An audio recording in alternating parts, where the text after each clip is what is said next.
In this video, I'll be showing you 3 stories of revenge that get increasingly darker and darker. The first is relatively innocent, the second is pretty bad, and the third, as you can see by the title and thumbnail, is absolutely outrageous. You don't want to sell to the American? Meet my French husband and waste your time. So, I'm a 38-year-old woman vacationing with my mother, who is 71, in Europe right now, and she just told me this epic story that I must now pass down to all of you. Some background. My mother is a very nice person to strangers, especially salespeople.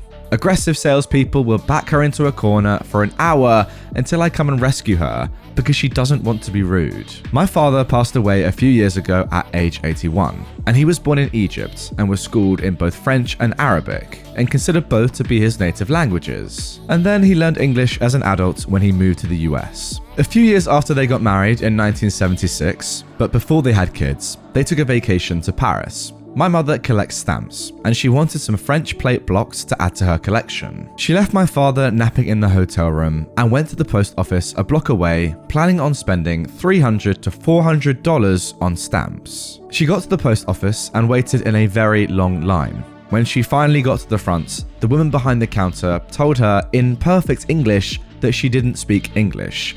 So my mum waited for another post employee to become free. The second employee finally became available, but was very rude to my mother, telling her that she couldn't help her, couldn't sell her this, out of stock of that, etc., while rolling her eyes and being otherwise nasty and rude, nearly bringing my mother to tears. My mother was so upset that she decided to get some revenge. She went back to the hotel room and woke up my father and brought him to the post office. My mother waited until the rude woman was available and had my dad translate in perfect French, telling the woman that my mum wanted the plate block of every set of stamps she had, watching her remove the plate block from each sheet. For those of you that don't know, when you remove the plate block from a sheet of stamps, the remaining stamps must be counted by hand. After the nasty woman had a nice stack of plate blocks for my mother, one of every stamp design they had, my mother turned to my father and said, "Tell her I've changed my mind." Not only did that woman miss out on a huge sale for being mean and nasty,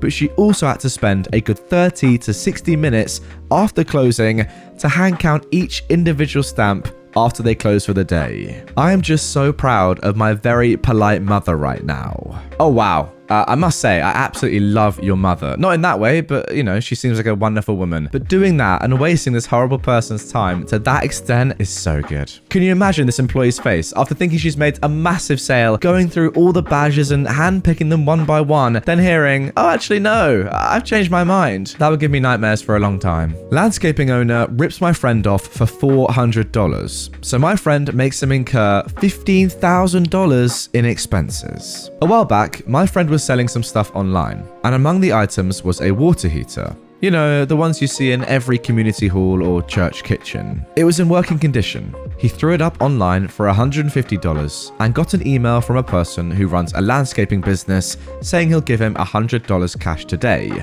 Done. 2 weeks later, he got an email saying that it's not working. Weird.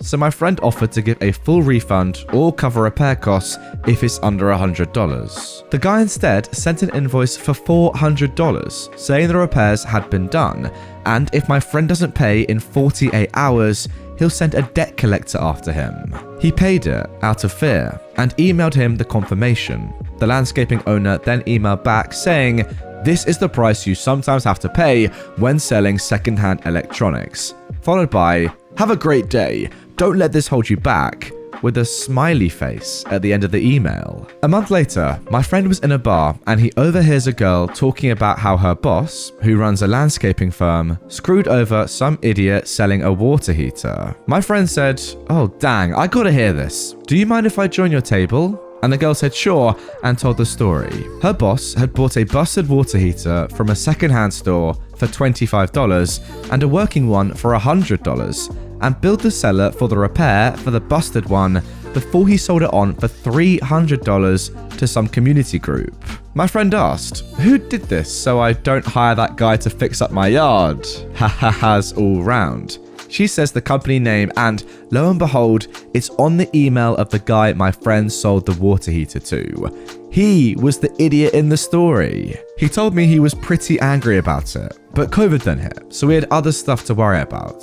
18 months later, he was browsing the website he originally sold the water heater on, and he saw a bunch of landscaping materials. Shovels, gardening stuff, wheelbarrows, lights for working at nights, drills, nail guns, some construction materials, and a generator. Now, in my friend's location, apparently, if you're selling a generator, then you need to have a warrant of fitness for it, proving that it works, it's safe, no flayed wires, etc, etc. Now, most people ignore this. And my friend saw that this generator was being sold by that landscaping firm. This generator, he said, just by looking at it, there was no way in heck it would have had a warrant of fitness. Word of note, failure for a business to provide a warrant of fitness upon request for a generator after 2 weeks, when reported to the official departments and enforced by the court, the punishment is a hefty fine, and the courts often force the seller to refund the affected party and pay any costs that they incurred. Insert evilplottingmusic.mp3 right here.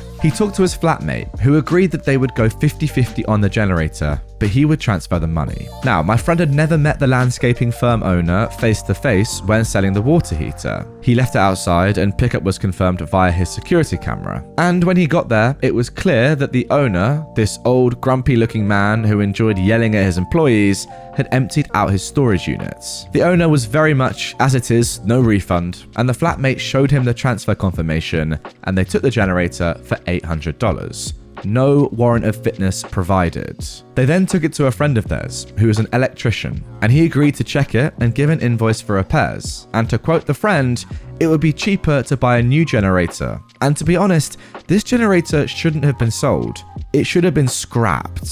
They also found that the main identifier number had been scratched off, but not a second number that is often recorded as well on a warrant of fitness for tracking purposes. So they got in contact with the seller, telling him the cost for repair, around $5,000. He promptly tells them that he's not paying, as it is, no refund, to which they then asked, "Have you got the warrant of fitness for this generator?" Silence for 2 days. They followed up with another email asking for it. No response. They then ask again and get an email from him saying that he'll take it back for $800. They said, "No, we want the warrant of fitness," and they get no response. They emailed him every day for 2 weeks. Nothing. So they printed out the original item listing that had been screenshotted and had been archived on the website and reported him to the website and then the government. 4 months later, my friend is in court and the guy went up to him. He tells him that he will take back the generator for $800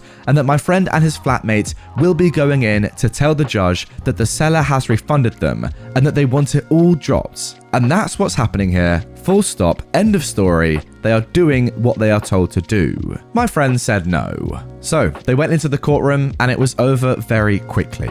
The inspector the government sent out to inspect the generator stated that it was in poor condition, it shouldn't have been sold, it was highly unsafe, and that the seller had tried to get the generator a warrant of fitness in early 2021, but instead had been told that it was to be repaired or scrapped and that it was not to be sold. They identified it by a second number on the generator that they took down in the original attempt to get it warrant of fitness, which had not been scratched out like the first. The judge ordered the landscaping firm owner to refund the flatmate the $800, pay the $5,000 for repairs to the generator, and was ordered to pay a $10,000 fine, which would be given directly to my friend's flatmate as the affected party. When they left the courtroom, the owner was furious and told them that under no uncertain terms was he paying them a penny more, and that he couldn't understand what he'd done to deserve such treatment. To which my friend said, "Remember the water heater?" He gave him a very confused look. "Remember the water heater you bought for $100? Well, I do, because I sold it to you, and I know that you had a different one repaired and invoiced me for it." His jaw was on the floor, and to hit it home, my friend said, "It's a shame, isn't it, when what goes around comes around, especially when it's accumulated interest. You have 48 hours to pay, or a debt collector will be contacted. Remember, this is the price you sometimes have to pay when selling secondhand electronics. Have a great day. Don't let this hold you back." And they left. He paid the $15,000 2 days later. My friend and the flatmate split the $10,000 50-50 as they agreed, combination of rent payments and study stuff. The generator they got repaired, and then got a warrant of fitness for it before selling it for $1,000 with a newly replaced identifier number. They then went out for a wonderful dinner and night out in town. This is good. This is downright justice right here. You've been scammed, and you scam the scammer. Nothing wrong with that, and in fact, it's quite majestic. This is literally the definition of pro-revenge. You made him eat his words, hit him in the pocket where it hurt. Just great, great stuff. And it's also just so nice and ironic when you heard this guy say the BS about, hey, be more careful with secondhand electronics, this sort of stuff happens, then you say the same thing back to him, knowing full well that you've both scammed each other. Chef's kiss. Delightful. So then guys, here it is, the moment you've all been waiting for. This is SuperNovaRevenge. Cheat and lie about why we broke up, enjoy being disowned, and cut out your family. Oh, and just for good measure, OP has added the "I'm not proud of this" tag. That's how you know it's going to be good. This happened between me, a 25-year-old man, and my ex, a 24-year-old woman, over the past few months. I'll keep it short, but keep all the important details. To start, the first month, February, was amazing, like a dream relationship. We'd been friends for a while before she suddenly confessed. I'd hid my feelings as we were meant to only be friends, so I jumped at the opportunity, stating my feelings. The second month was not as bad, only having a single argument as she invited her neighbor over to what was supposed to be a date. After talking it out, we sorted it and made up. The third month was when the problems started. We had planned out a date to be on a Saturday, as she had work on our usual Friday times. I understood and changed the date of the restaurant I booked to then. I hadn't told her as I wanted it to be a surprise instead of the usual home movie, but she knew to keep that day clear and to dress well for the dates. Only an hour before the date, she texted me saying that she won't be there tonight as she was going to see a movie with a friend. I was honestly furious as I'd already paid the pre-book fee and told her over a week in advance. I tried to call, but her phone was off. I called her best friend and he had no idea what was happening either. The next morning, I talked to her and she argues with me, saying I should have told her it was a restaurant meal. After about an hour of argument, she finally admitted that she was wrong for what she did.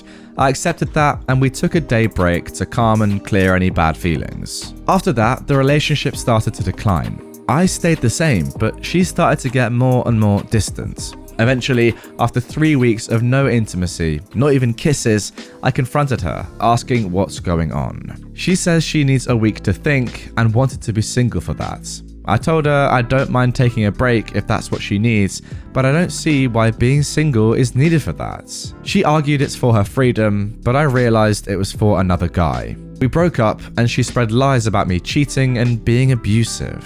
Thankfully, the friends she spread it to wouldn't believe her, as we'd all known each other for years, her being introduced to them through me. Her best friend had tried to defend me and she had blocked him, but he knew her friend group. Through them, we discovered that she'd been cheating the last 3 weeks of the relationship, as well as the friend she went to the movies with actually being a Tinder hookup. Then she left me to start dating the new guy.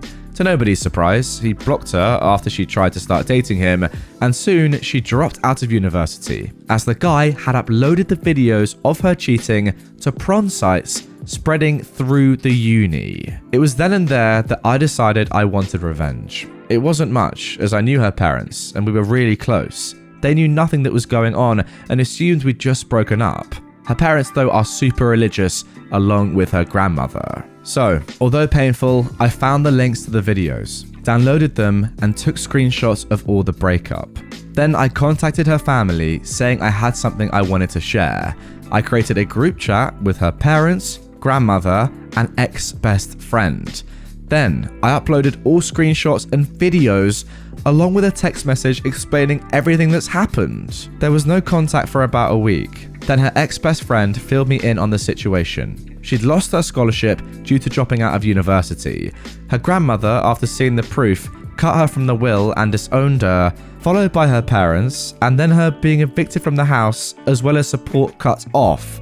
She's now working a minimum wage job and sharing a home with friends. So yeah, there you go. If you're wondering to yourself, I wonder when this is going to become SuperNovaRevenge. Well, those last 2 paragraphs, that's where. What was that? Now look, I know this subreddit is r/revenge. It's not am I the butthole, but I still want to kind of work out whether we think that OP was in the right or the wrong here. Comment down below. Is what OP did way too far, or was it justice for cheating? I want to hear your thoughts. Not that it's entirely relevant because this was insane revenge nonetheless, but I don't believe it was warranted. Like, come on, is that fair? Yeah, look, getting cheated on is horrible, of course, but to go to this extent, outing your ex-girlfriend via sexual videos to her family that are super religious, leading to them disowning her and cutting her off, is that fair? I'm not quite sure it is. Guys, if you have enjoyed this episode and you want another one that is exactly like it, 3 more revenge stories getting darker and darker as we go on, I've left that up on screen and down in the description below. But wow, after reading that last story, I need to take a break. I'll see you lot tomorrow. Goodness me.